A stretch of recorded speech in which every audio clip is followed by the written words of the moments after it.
and we want to help you. So please send us in your letters. We'd really love to hear from you. All right. Now, Yahoo! yeah. All right. Letter number 3. Dear Phil and Max, thank you for your show. I'm losing faith in humanity. I'm depressed at people's selfishness. Can I find some peace in this difficult time? I'm in lockdown like we all are. However, I live alone and am elderly. One good thing is that my daughter checks in regularly to drop off food and medication in my garage, but she can only talk through the glass at the front door for a few minutes at a time as she is busy with her family. I'm expected to be terrified of contracting the coronavirus. The thing is, I'm not terrified, just very concerned that this enforced lockdown will create more anxiety ahead. It's sort of like about what you were talking about before, isn't it? Mm-hmm. My feeling is that it is much to do about nothing. I've looked on the coronavirus website.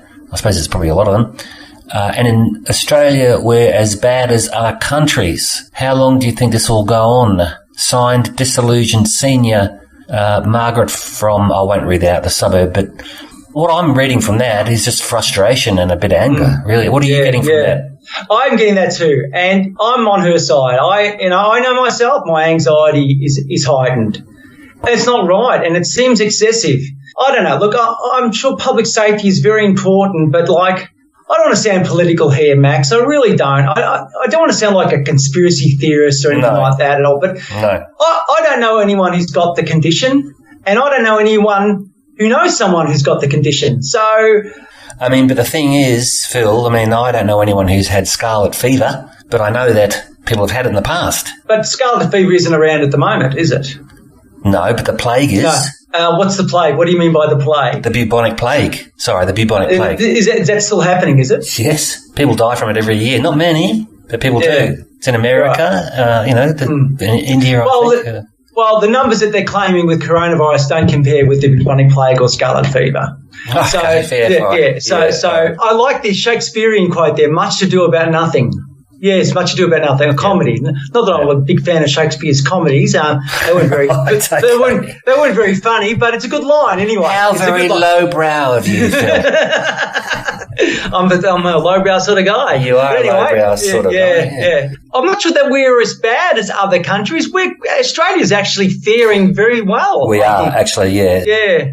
Well, the question that the reason why she's written in is because of the last sentence, and that is, how long do you think this will go on? May 11th is the big day. I didn't know that. What's happening on May 11th? That's when they're going to review the lockdown. I know in Western Australia and Queensland they are allowing 10 people in a house, so you can have a gathering.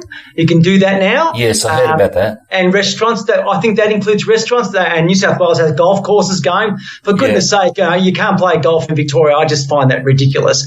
If there ever is a game that has social distancing in it, it's golf.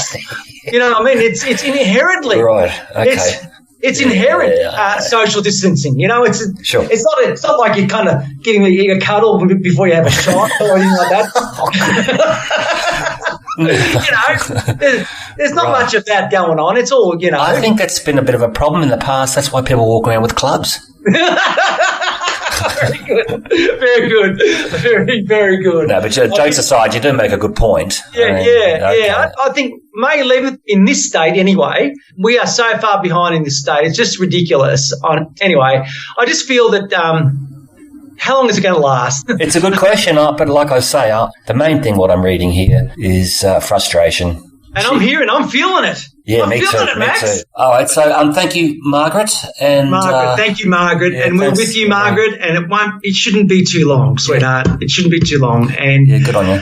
We feel your pain. We're experiencing the same thing, the same frustrations, the same anxieties, and observing behaviour. Like I mentioned earlier in the show, I've had first-hand experience of that. So, Margaret, hang in there. Give your daughter a call. Get on Skype with your grandchildren. She didn't mention that she has any grandchildren.